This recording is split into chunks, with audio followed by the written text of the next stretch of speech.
Buenas tardes. Nos disponemos a dar el parte médico relacionado con el COVID-19 en el estado de Yucatán. Adelante, doctora. Muchas gracias. Buenas tardes. Este es el parte médico de este miércoles 24 de noviembre.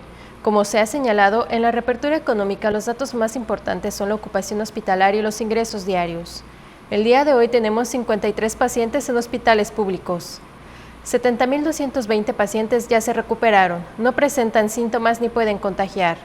Esta cifra representa el 91% del total de contagios registrados, que son 77.058. Hoy se detectaron 41 nuevos contagios de coronavirus, 24 en Mérida, 3 en Numán, 2 en Buxots, Canacín y Tecash, y 1 en Acanqué, Izamal, Muna, Opichén, Sellé, Suquilá y Ticul, y 1 foráneo. De los 77.058 casos positivos, 605 son de otro país u otro estado.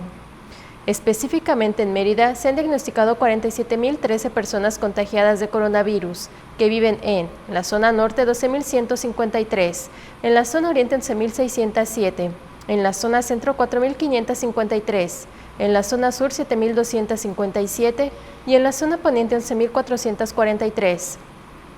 En total, son 6.408 las personas fallecidas a causa del coronavirus.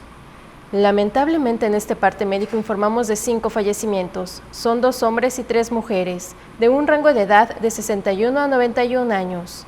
Entre sus principales enfermedades se encontraban diabetes, hipertensión, enfermedad cardiovascular, EPOC e insuficiencia renal crónica. 3 residían en Mérida, 1 en Abalá y 1 en Muna. De los casos activos, 377 están estables, aislados y monitoreados por personal médico de la Secretaría de Salud de Yucatán. Presentan síntomas leves. Como ya se mencionó, 53 de los casos positivos están en hospitales públicos y en aislamiento total. Hay otros pacientes a la espera de diagnóstico. El rango de edad de los casos es de 1 mes a 107 años. Los indicadores semanales del Semáforo Estatal de Salud marcan color verde. Ese es el informe del día de hoy. Gracias, doctora. Estaremos actualizando esta información todos los días por este mismo medio. Muchas gracias.